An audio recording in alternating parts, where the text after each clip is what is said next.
روایتو کې راځي د مکی مکرمه کافر راټول شو په دار الندوه کې ابو جهل هم ناسته عمر رضی الله تعالی عنہ هم ناسته د مکی نور سرداران هم ټول ناسته خبر دا کېږي چې ردی الګ خو زمونږ په منځ کې لوی اختلاف جوړ کړی دی چې د هغه نوم دی محمد صلی الله علیه وسلم دغه زمونږ په دې علاقه کې ډېر انتشار جوړ کړی دی پلار او زوی د یو بل سره په جګړه دي ښځه او خاوند د یو بل سره په جګړه دي زمونږ بوتانو زمونږ خدایانو ته بدې ردې وایي د دې څه مخنیوي پکار دی مشورې کېږي چې څه وکړو عمر را پاسېدو او دې تورې نه یو کړس داسې ویستو مړه څه مسله خو رخ کړې ده څه مصیبت خو رخ کړی دی د یو هلک فکر درله نه درځي زه ځمه چې کیسه یې ختمه کړم ځمه چې اوس د هغه سر راوړم دې دارالندوه کې تاسو ته پیش کړم ابو جهل چې دا خبره واورېده که نه وی عمر کو دا کار دی او کو زما د طرف سل او خان بتا ته په انعام کې میلوش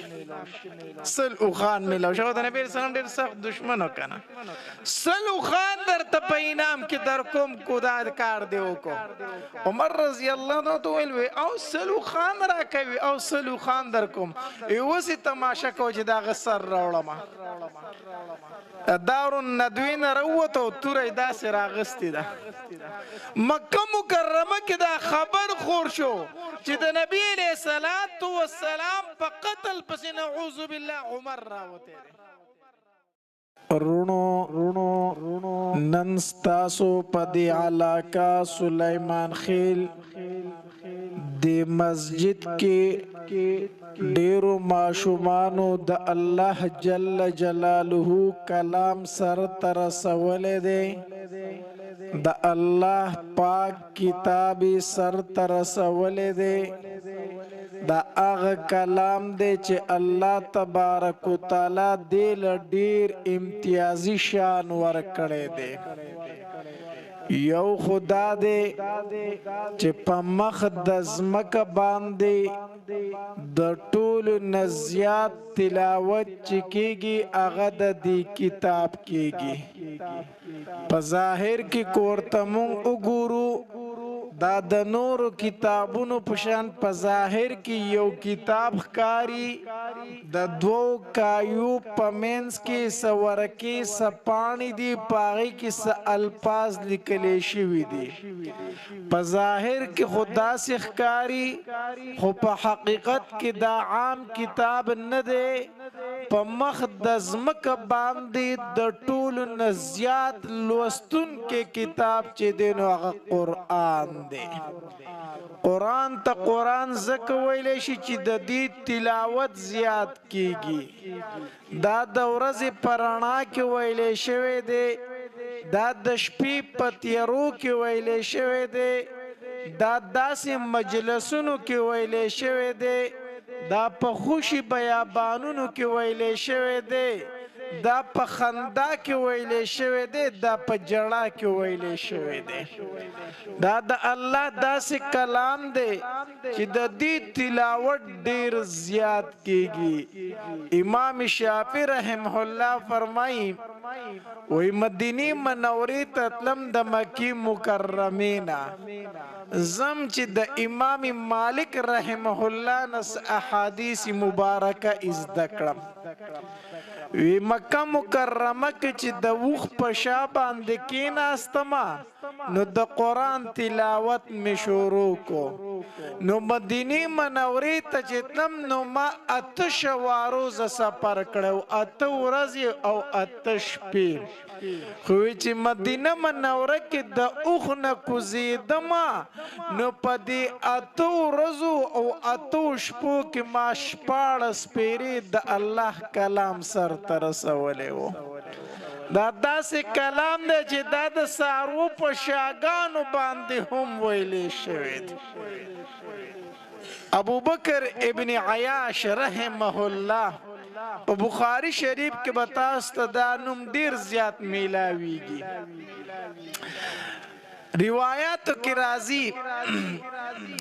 امام ذهبی رحم الله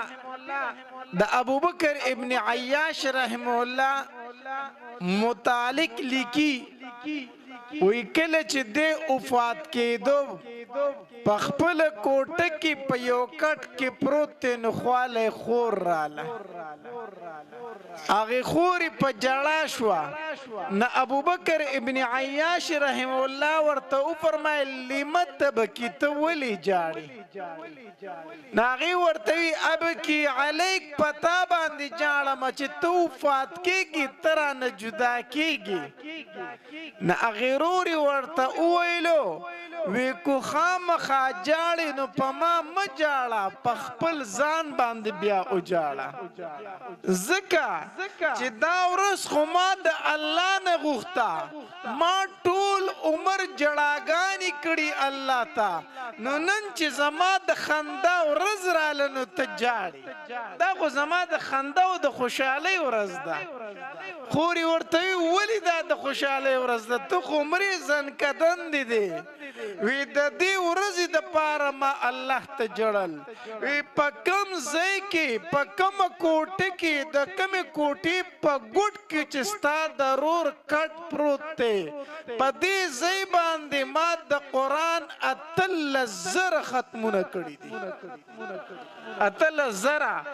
ما به د الله نه غوښتل چې الله په کم ځای چې زه د قرآن تلاوت کوم الله په دې ځای باندې مال مرګ راولا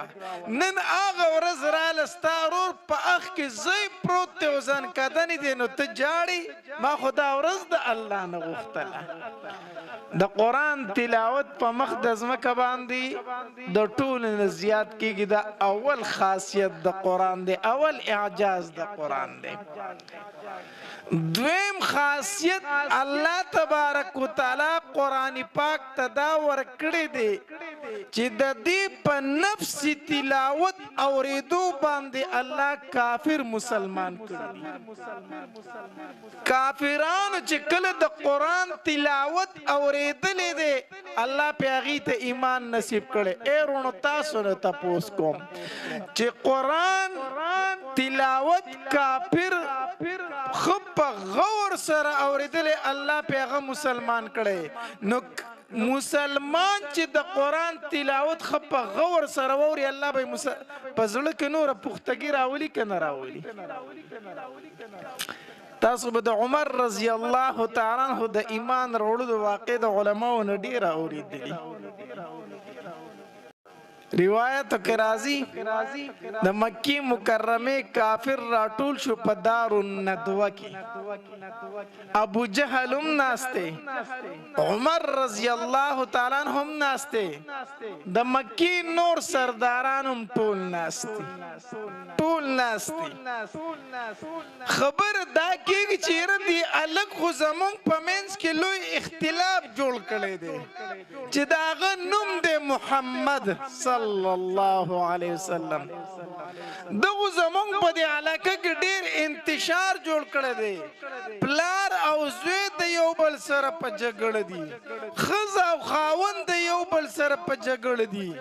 زمونږ بوتانو زمونږ خدایانو ته بدې ردې وایي د دې څه مخنیوی پکار دی مشورې کېږي چې څه وکړو عمر را پاسېدو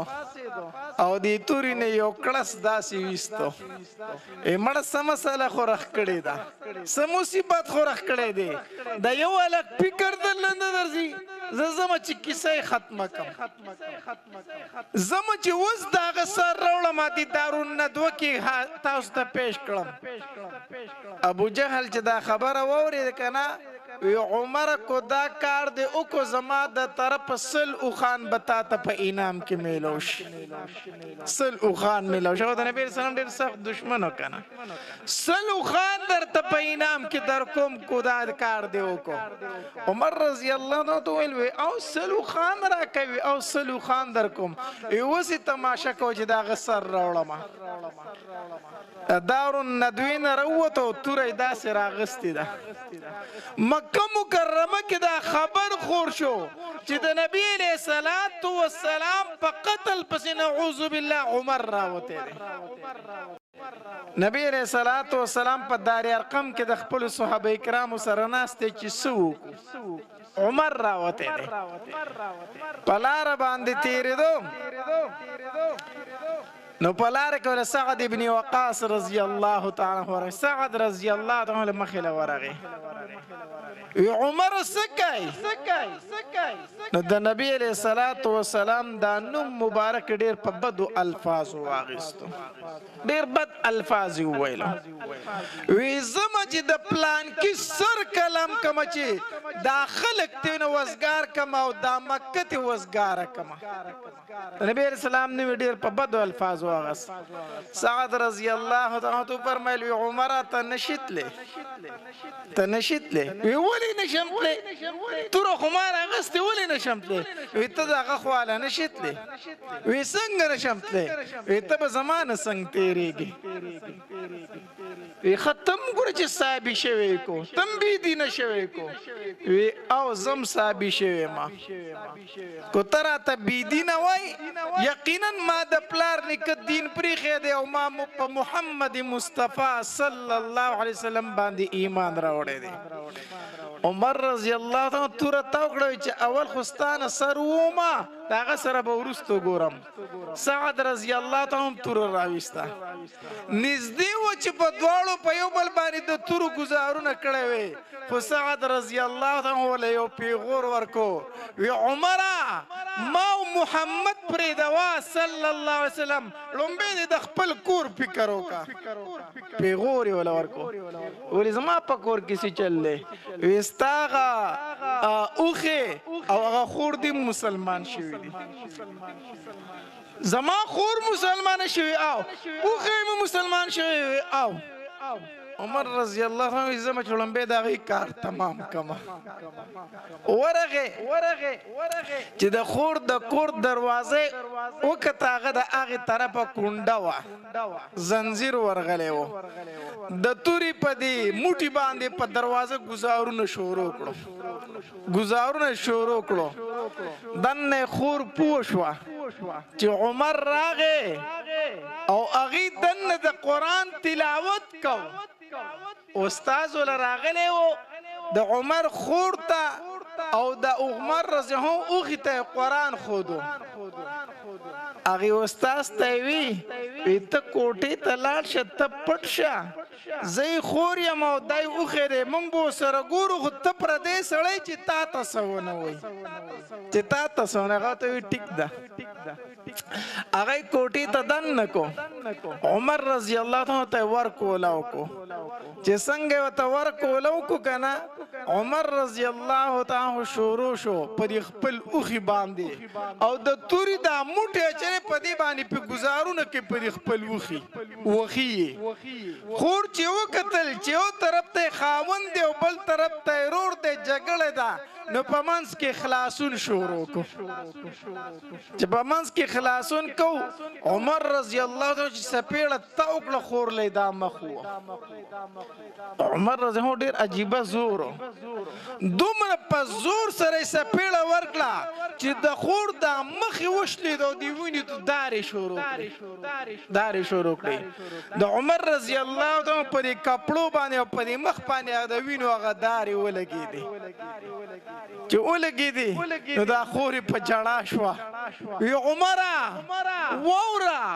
کو ته عمر ابن خطاب ته د خطاب زوین ګورې زم د خطاب لور یم ته وای چې زه د خطاب زویم زورور یم زم د خطاب لور یم ګورې ته چانه کم نه ما په ذره کې مړه مې بکی خو د دین اسلام نه واپس کېږم کومړه مې کې نه واپس کېږم عمر رضی الله تعالی چې خور ته وکتلو داغي جړه ته وکتلو دیوینو ته وکتل پزړه کې ترس راغی ترس راغی کېناستو خور ته وی زه ټیک شو صحیح ده خو دا کم کلام چې تاسو وی دا کلام مال لږ راکه دا تاسو سوي دا کتاب مال لږ راکه خورې ورته وی نه در کوم وی ولې نه راکای وی ته پلیتی کافری او الله تبارک وتعالى فرمایي لا يمسه الا المطهرون دته په پاک سره لاس وروړي او ته پلیتی نو زکه تعالی نه در کوم وی سو کما ویلا شړم به اولم به غسل وک بیا به درته درکم عمر رضی الله تعالی غسل وکړو چراغ نو کتاب راواغس قران راواغس اوس استاد دنه چې د عمر رضی الله تعالی خبري ووري کنه ناغم پوښو چیر د عمر د आवाज خو څه بدل غونته شو دا خبري خو بدل دي ناغم د کوټې نه وروته چې هغه وروته نو چې څنګه قران کولاو کو پاغي الفاظ لومبي الفاظ پکې داو د سوره طه تلاوت ورته شروع کو د سوره طه عمر رضی الله تعالی چې دا تلاوت وورید کنه هغه قران په دومره اثر کو مطلب مسو د قران دویم خاصیت دا چې په نفسي تلاوت د دې کافر مسلمان شوی دی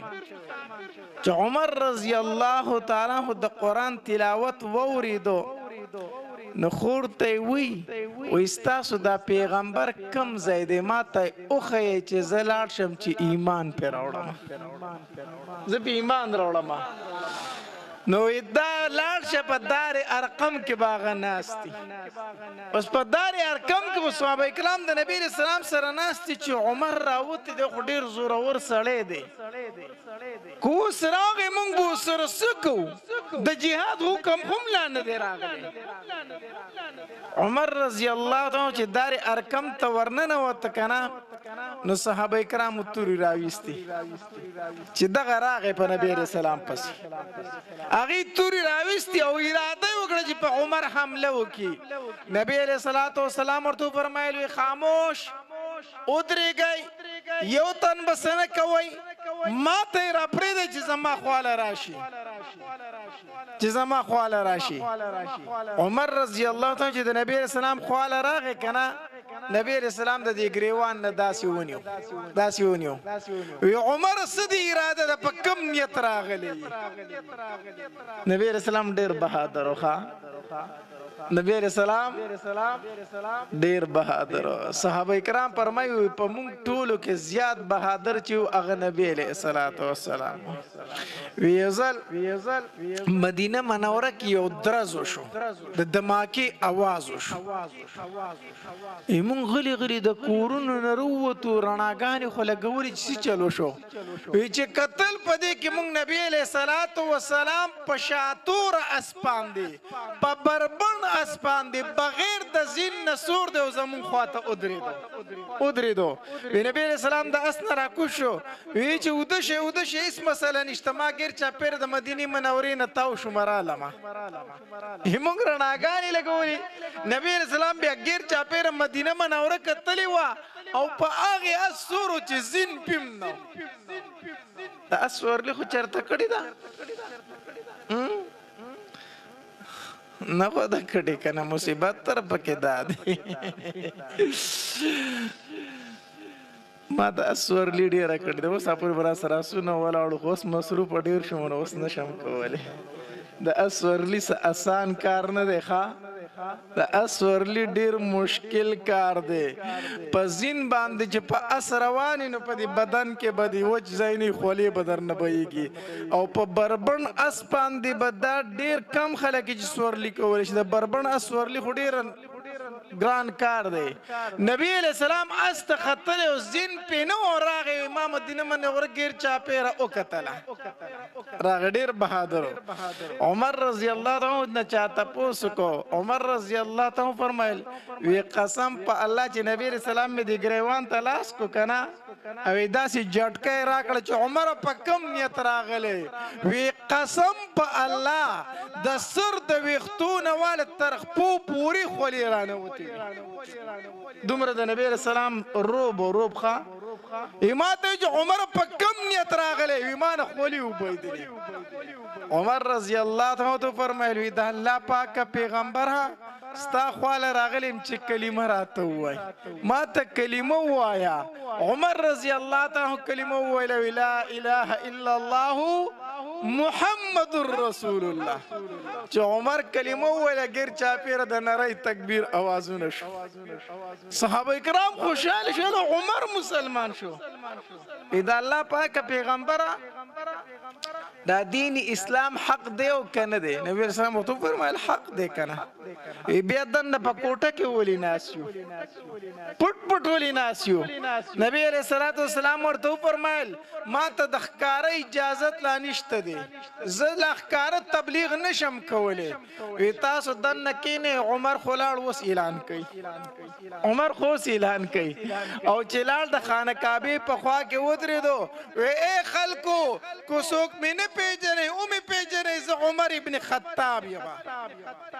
خلکو ته ډیر خدي پیژنې عمر ابن خطاب تابه څوک نه پیژنې وی پیژنې مې او وی ووري ما کلمه ویلې چې لا اله الا الله محمد رسول الله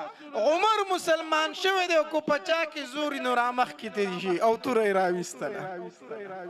د عمر وړاندې بیا څوک ورتلل خبره مې درته څه کوله د عمر رضی الله تعالی د اسلام سبب چې ګرځیدل دی هغه نفس د قران تلاوت ګرځیدل نو دویم دا داسې کتاب دی چې د دې په تلاوت باندې الله کافر مسلمان کړی دی چې زه تو اورو الله به زموږ په دې زړه کې بدلون راولي کنه راولي ضرور به بدلون راولي دا دویم خاصیت دی د قران دریم خاصیت د قران دا دی چې الله تبارک وتعالى د دې حفظ ډیر آسان کړی دی حفظ آسان کړی دی مخکې چې څومره آسماني کتابونه تدې حافظ بصیر د وخت پیغمبر وو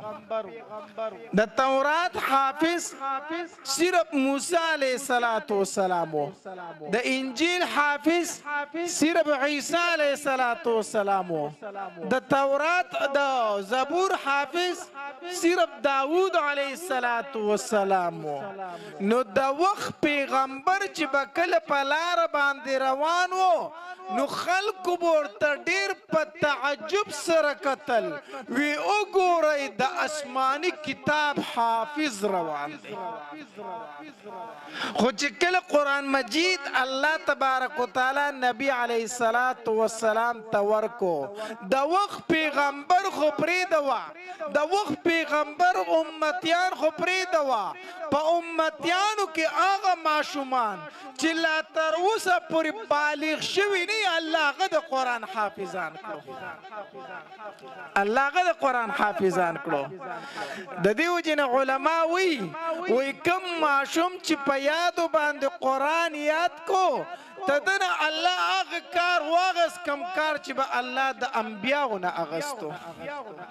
حافظ قرآن به صرف د وخت پیغمبر وو نن الله ستا بچې د قرآن حافظ جوړ کړی دی الله نو د علماء د طلباء قدر کوي د علماء عزت کوي د علماء احترام کوي د علماء قدر کوي بل قرآن ته الله تبارک وتعالى دا اعجاز ورکړی دی چې کله معشوم په دې وړو شونډو باندې د قرآن تلاوت کوي د اسمان نه فرشتي راکوزيږي د دې معشوم په دې شونډو خپل شونډې حدیث مبارک کې راځي نبی علیه الصلاۃ والسلام د سحر منځو کو چې دا سیراو ګرځیدو اے زما صحابه کرامو پتا سو کې داسې سوکشته دي چې بیګا یو مسکین ته ډوډۍ ورکړي یو یتیم ته ډوډۍ ورکړي یو وګي ګېړې مړ کړي ابو بکر رضی الله عنه فرمایلی او د الله پاک پیغمبره بیګا می یو مسکین ته ډوډۍ ورکړي دا بیا نبی علیہ الصلوۃ والسلام فرمایل وی پتا سو کې داسې سوکشته دي چې د یو مسلمان بیمار پرسی کړي د مسلمان پوښتنه کوي ښا چې کله بیمار شي به څه کوي پوښتنه کوي دا د یو مسلمان په بل مسلمان باندې څه دی حق ته چې کله د بیمار شي پوښتنه به کوي حدیث مبارک کې راځي وایي کله چې یو سړی روان شي چې د بل مسلمان بیمار پرسی وکي شپېته زره فرشتې د لپاره د مغفرت دعاګانې غواړي شپېته زره فرشتې ښا د یو بل بیمار پرسی کوي ښا دا د یو مسلمان په بل مسلمان باندې څه دی حق دی الله خدای بیمار پرسی چلو می زده کوي ښا د بیمار پرسی څه زده کوي موږ بیمار پرسی کوو نه چې کو بیا چل ناراضي څه ناراضي چل ناراضي ګور زه ته یو خبره کوم نبی علیہ الصلوۃ والسلام چې کله مدینه منورې ته لاړ کنه نو الته کې یو نوجوان صحابي د نبی علیہ الصلوۃ والسلام نه غیر چا پیر ډیر تاویدو کله به مخې ته راتو کله به شا ته راتو کله به ښي طرف ته کله ګس طرف ته نبی علیہ الصلوۃ والسلام ته به یې داسې کتل نبی علیہ الصلوۃ والسلام روغ ته ویل که څه چل دی ته راشه هغه چې راغی نبی علیہ الصلوۃ والسلام ورته وویل څه مسله ده کله راته مخې ته راځي ودرېږي کله شا ته راځي ودرېږي کله ښي طرف ته کله ګس طرف ته ما ته نیغ نیغ ګوري ولي هغه ورته احبک یا رسول الله د الله پاک پیغمبر زه در سره مینه کوم در سره څه کوم مینه در سره کوم ډیره نبی علیہ السلام مینه را سره کوي وی رښتیا سي د خلی خبر د پرشتیا مینه کوي نه د الله پاک پیغمبر د زړه در سره مینه کوم وی ښا بیا پلار دې څه کار کوي مسلمان دی کو کافر بیا خو کافر دی بیا لاړ شه مال دې د پلار سر راوړه مال دې د پلار سر راوړه بس دا مضبوط امتحان دی که نه دی لاړ شه چې پلار دې کافر دی بیا د هغه سر مال راوړه نوجوان صحابي توره راویسته یو کړسې دې داسې وتمبو تیکې له یې راپرېښوده وی د الله پاک پیغمبر دومره مهلت راکړه چې صرف هغه ته ورسم اوس به ستا په خپو کې سر پروت وي منډه یې کړه چې منډه کړه نبي علیه الصلاة والسلام ورته اواز کوي لکه دې خوا راشه دې خوا چې راغې موږ په چا پلارانو نه وجنو موږ په چا پلاران نه وجنو خو تا وی زه در سره مینه کوم نه ما چې رښتینې مینه کوي کواسې د خولې مینه ده بیا دغه نوجوان صحابي به د نبی علیه الصلاة والسلام مجلس ته ډېر زیات راتو د نبی علیه السلام خدمت پی کوو څه ورځې تېرې شوې نبی علیه السلام دې ونه لیدو چې ونه لیدو صحابه کرامو نه تپوس وکړو یاره هلک په زما مجلس ته راته اوس نشته چې چېرته تللی دی صحابه کرامو ورته وفرمیل وی د الله پاکه پیغمبر بیمار دی ناجوړه دی ځکه نشي راتلی نبی علیه السلام وی ښه وی زه چې پوښتنې لی لاړ شو چې تپوس یې وکړو راځئ چې لاړ شو نبی علیه السلام د صحابه کرامو سره ملګری شو لاړ د هغې هلک تپوس ته خو چې د دغې نوجوان صحابي څنګه په نبی علیه السلام نظر ولګېد دی په ژړا شو نو نبی علیه الصلاة والسلام ورله تسلي ورکړه بچیه جاړه ما الله به دې جوړ کړي ستا نه ډېر بیماران دي الله هغه جوړ کړي تا به م الله ښه کړي څه یې وله ورکړه تسلي نو چې کله بیمار لاړ شي نو لومبې طریقه دا ده چې هغه له به څه ورکړي تسلي به وله ورکړي نبي علیه السلام وله تسلي ورکړه بیا ورته نبی علیه الصلاة والسلام په دې سر باندې لاس کېښودو چې نبی علیه السلام وله تسلي ورکوله دغه نوجوان صحابي ورته وی د الله پاک پیغمبر د دې وجې نه جاړم چې زه به مړ شم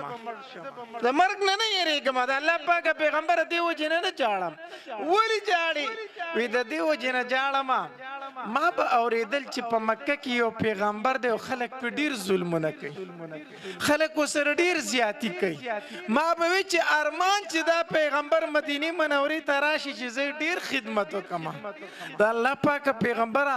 ته مدینې منورې ته رالی خو معلومیږي داسې چې زه دې جدا کېږم زه درنه جدا کېږم ما ستا خدمت ونه کو زه مرمه زه په ځان پوهېږم نو دا جاړم په دې زما کوم ارمان هغه پوره نشو ما ستا خدمت ونکړو نبی رسول الله سلام ول تسلی ورکړه بیا ورته په دې سر لاس کې خودو او بیا ورته دعا وکړه الله ته ورته شفا نصیب کړه خو نبی رسول الله سلام چې څنګه دی نوجوان صحابي د خوانه وروت کنه نو چې کوم رشتہ داري وغي ته وي معلومیږي داسې چې د الک وفات کیږي داسې معلومیږي خو کوي دې وفات شو ما به خبروي زبې جنازې لرازم بهرحال وخت تیر شو نبی اسلام بیا تاسو کې راغ نوجوان الک چې داغه سو شو اې الله پاک پیغمبر خو وفات شوی دی او ها ما خو دې ته ویل چې ما به خبره وای دې خبر کړې نه راځي چې زو نبی رسول الله ځان سره صحابه کرام مرګ روان شو لاړو نو چې کله رشتہ دار لور نبی رسول الله ورته فرمایل ګوره ما تاسو ته ویلیو چې دې وفات شي ما به خبر کړي زه به د جنازه کوم نو تاسو زه نه خبر کړي هغه رشتہ دار ته وی د الله پاک پیغمبره مونږ ته فتوا چې کوته په د جنازه کې الله د مغفرت نصیب کړي ته د بغډیره پیدا ده خدای الله پاک پیغمبر مونږ ته خبر نکړي چې په دې لار باندې د يهودو کورونه دي نو مونږ وی چې ته جنازه لرازي اسینه چې تا ته يهوديان تکلیف درورسي نو مونږ وی په جنازه کې زمونږ د دې ملګری پیدا ده زمونږ د دې رشتہ دار پیدا ده خو په نه راتلو کې ستا پیدا ده نو ځکه مونږ ته ونه وی نبی رسول الله خان صحابه کرام ته فرمایل وی راځي چې زو چلاړ شو نبی رسول الله د دې نوجوان صحابي په قبر ودرې د صحابه کرام ته دعا وکړي نو چې نبی رسول الله لاس مبارک اوچت کړو نو ډېر عجیب دعا وکړه وی الله د دې نوجوان الک سره د قیامت فورز داسې میلاو شه چې دې تا ته خاندي او ته د ته خاندي چې دې تا ته خاندي او ته د ته خاندي استاسو نه تاسو کومه چې زه تا ته خاندم او ته ما ته خاندي خو مطلب دا چې دیو بل رضا یو کنه الله چې دې ستانه رضا او ته د دې رضا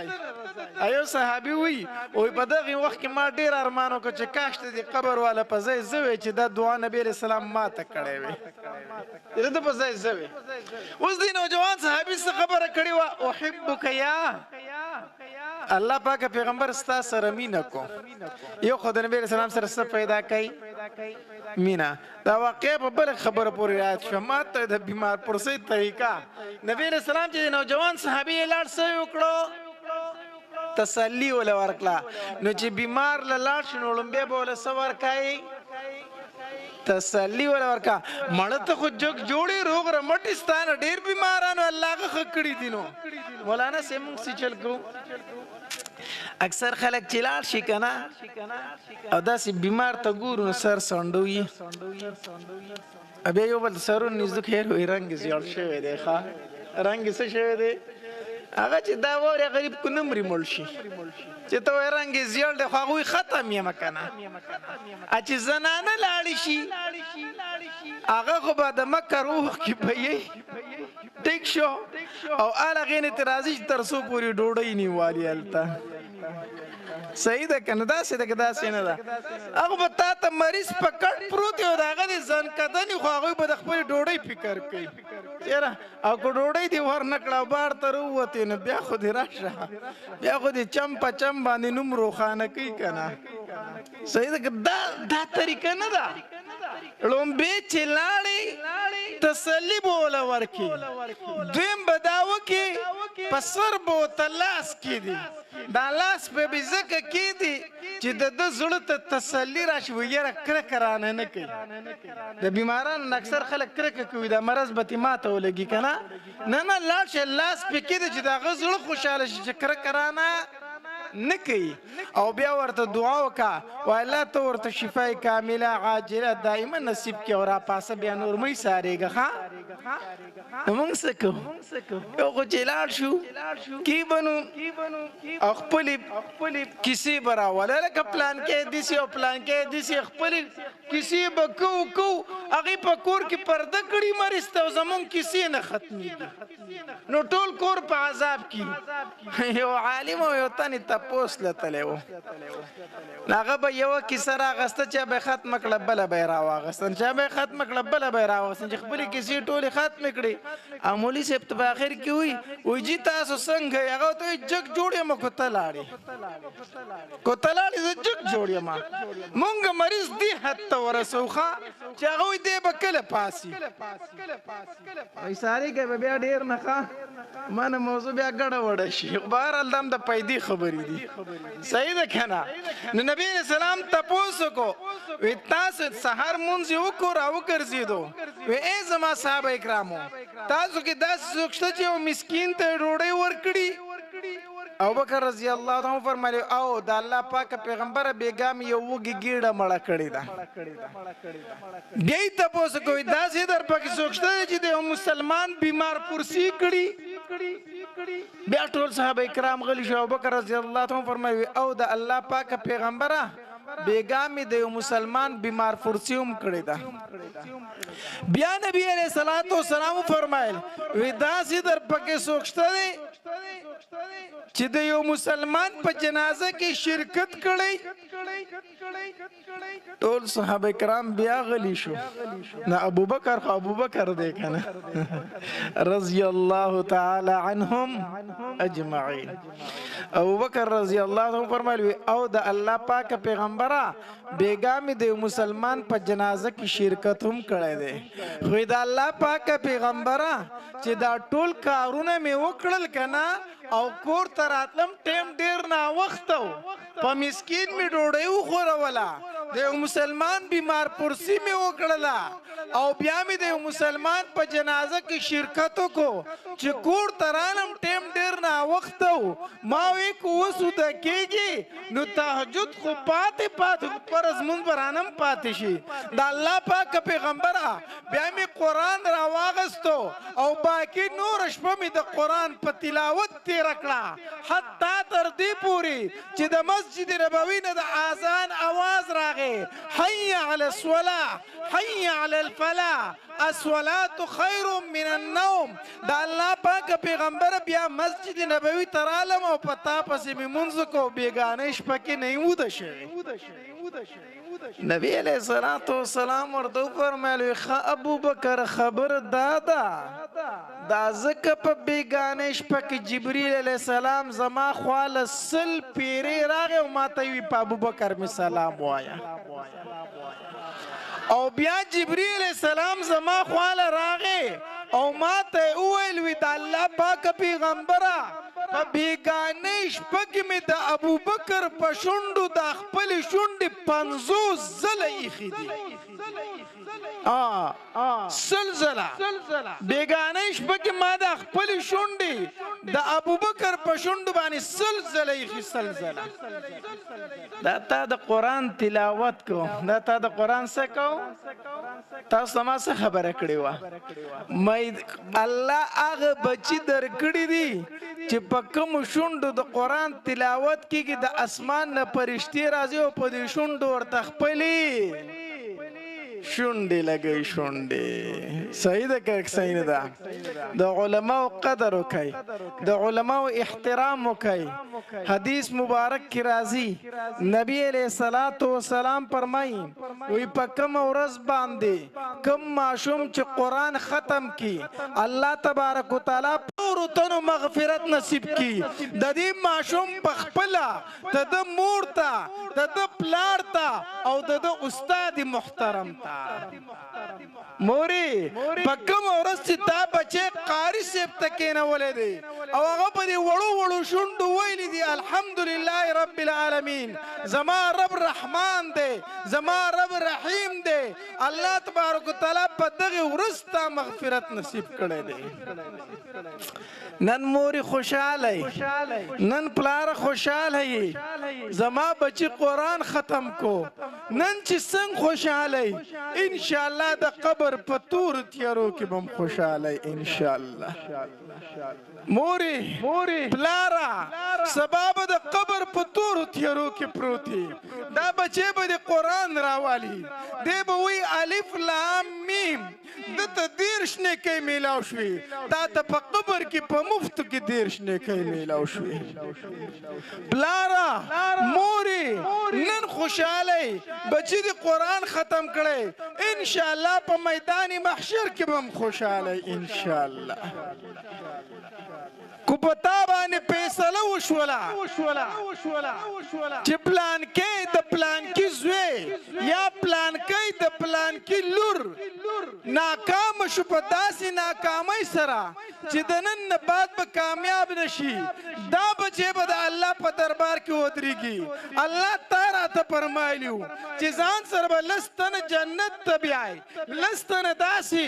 کلهم وجبت لهم النار الله چې تا پې د جهنم فیصله کړي الله زما په مور دې د جهنم فیصله وکړه الله زما په پلار دې د جهنم فیصله وکړه الله په داسې جنت باندې زه څه کوم چې زما پکې مور نه زما پکې پلار نه حدیث مبارک کې راځي دې به سپارش کوي دا ماشوم او الله تبارک وتعالی به سپارش قبلوي ان شاء الله پلار نن خوشاله د قبر په تیارو کې به خوشاله ان شاء الله په میدان محشر کې به خوشاله پلارا موري ان شاء الله جنت ته به هم ځي چې الله بچي حافظ قرآن درکو په جنت کې به یو ځل رواني او ناڅاپي به د یو اعلان تر غوږو شي او اعلان به دا وي چې الله ستا بچی د جنتیانو بادشاه کو الله دې بچی د څه کو د جنتیانو بادشاه کو بعضې خلک ما سره خپل تعارف داسې کوي وایي مولي صاحب زه پلانکې او پلانکې بچی مې افسر دی او پلانکې بچی مې 16 ګریډ دی او پلانکې مې دا دی او پلانکې محکمه کې په دې را سره خپل تعارف کوي او دا سره خو اوچت نیولی او په فخر سره لګیایي داسې ده که داسې نه ده زما ته ما سره نن په دې الفاظو خپل تعارف کوي چې پلانکې بچی مې افسر دی پلانکې بچی مې افسر دی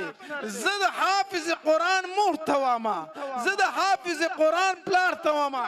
ته خپل تعارف داسې کوه په دنیا کې وایه پلانکې بچی مې حافظ قرآن دی پلانکې بچی مې عالم دی پلانکې لور مې حافظ قرآن ده پلانکې لور مې عالمه ده نن داسې تعارف وکړه سبا به په جنت کې روانې یو اعلان به دې تر غوږو شي چې الله د پلانکي زوی د پلانکي زوی الله د جنتیانو بادشاه کو ځکه حدیث مبارک کې راځي نبی علیہ الصلوۃ والسلام فرمایي هم عرفاء اهل الجنه حافظان د قرآن به د جنتیانو سرداران او بادشاهان هغه ورځ به ډېر خوشحاله فخر په دې وکړه موري فخر په دې وکړه الله عالم بچی را کړی الله حافظ بچی را کړی دی زما موري پلارا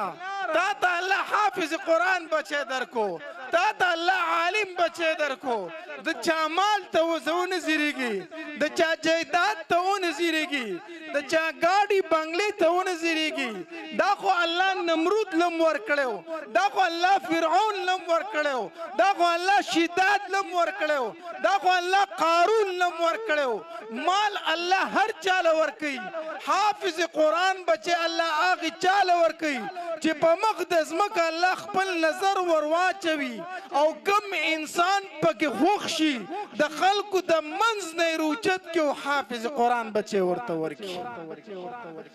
کم پلار له کم مور له چې الله حافظ قرآن بچی ورکړی دی پلاره مورې ته عام پلار مور نه ته په دې خلکو په دې مینس کې الله خوښ کړی ځکه حافظ قرآن بچی درکړی فخر کوي په دې خبره خلک په مختلفو څیزونو فخر کوي څوک په گاډو بنگلو جایداد فخر کوي تاسو په څه فخر کوئ په عالم بچی او په حافظ قرآن بچی فخر کوئ کو به داسې کنه انشاءالله زما د طرف نه دی د استاد محترم ته د ماشومانو ته د دې والدینو ته د زړه د کومې نه مبارکي وي زه به سیمه زما به مبارکي سوي تاسو ته خو هغې وخت کې مبارکي میلو شوې ده چې الله ځمکې او اسمانونه لم نو پیدا کړي حدیث مبارک کې راځي د ځمکې او د اسمان د پیدایش نه زر کاله وړاندې الله تبارک وتعالی په خپله د سوره طه او د سوره یاسین تلاوت وکړو نو چې کله فرشتو واورید کنه نو فرشتو وی مبارکي دی وی هغه چا لره چې په چا به دا کلام نازلیږي او مبارکي دی وی هغه سینو لره چې په کومو سینو کې به دا کلام محفوظ کیږي او مبارکي دی وی هغه جبو لره چې په کومو جبو به د دې کلام تلاوت کیږي د هر زمانه د پیغمبر امتی د ارزو کړی دا چې ارمان چې دغه کلام ما ته میلو شوی چې ما پاغي تلاوت وکړي د کوم کلام مبارک چې فرشتو مبارکي ورکړي وا خو الله دا دغه په قسمت کې نو لیکلې الله دا زمون په قسمت کې لیکلو نن مون قرآن راوالو د قرآن تلاوت کو فرشتو مبارکي دی هغه جبل چې په کوم جبو به د قرآن څخه کیږي تلاوت کیږي زما د طرف نه تاسو ټول ته ډیر ډیر مبارک شي واخر دعوانا ان الحمدلله